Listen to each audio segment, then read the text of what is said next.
Assalamualaikum warahmatullahi wabarakatuh. Alhamdulillahirabbil alamin. Assalatu wassalamu ala asrofil anbiya wal mursalin wa ala alihi wa sahbihi ajmain, amma ba'du. Yang saya hormati Bapak Hervin Yongki Pradikta selaku dosen pengampu mata kuliah Filsafat Hukum Islam dan teman-teman yang sebanggakan.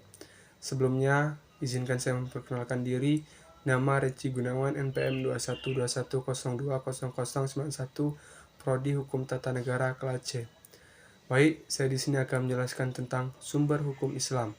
Yang pertama, Al-Quran. Al-Quran berkedudukan sebagai sumber pertama dan utama dalam hukum Islam.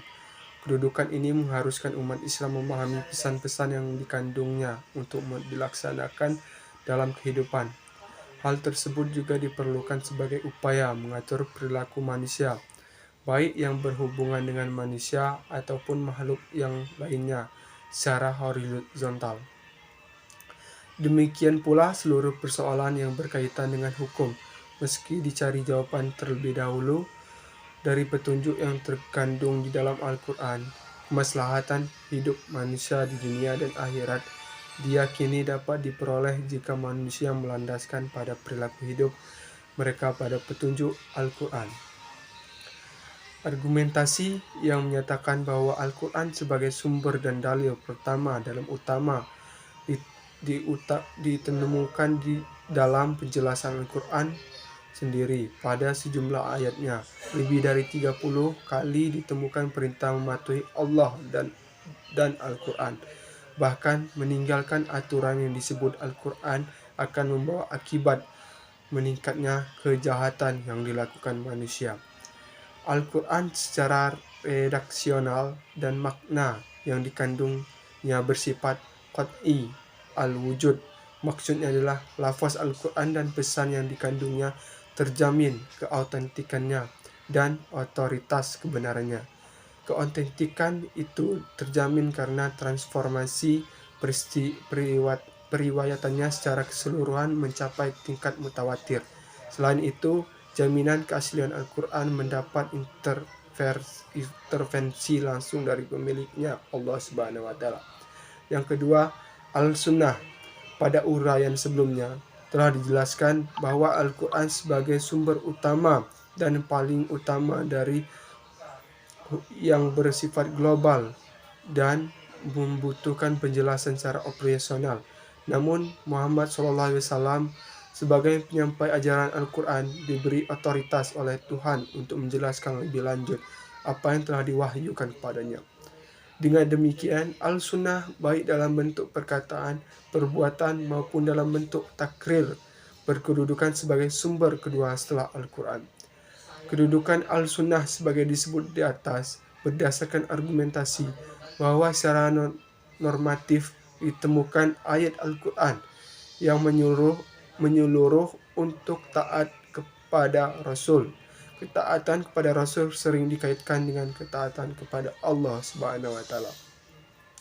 Seperti yang ditemukan pada surat An-Nisa ayat 13 yang artinya hukum-hukum tersebut itu adalah ketentuan-ketentuan dari Allah.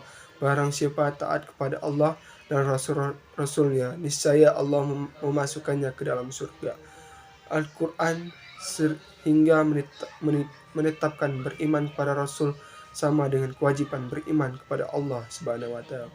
Disebut dalam surat Al-A'raf ayat 58. Penegasan Al-Quran juga menyebutkan bahwa perbuatan Rasulullah berdasarkan wahyu yang diturunkan kepadanya, seperti yang disebutkan dalam surat Al-Najm ayat 3 yang artinya, dan tidaklah diucapkan itu Al-Quran menurut kemauan hawa nafsunya. Selanjutnya, akal dan proyeksi ijtihad. Pengertian akal menurut Al-Quran, lebih khususnya menurut pengertian para Islam, yaitu bahwa memperhatikan alam sekitar dengan otak, yang dimana otak adalah organ tubuh akal. Artinya, akal itu sendiri terdapat di dalam otak seorang yang digunakan untuk berpikir, dan berdasarkan pemikiran itu maka lahirlah suatu ide atau gagasan mengenai suatu masalah yang dipikirkan.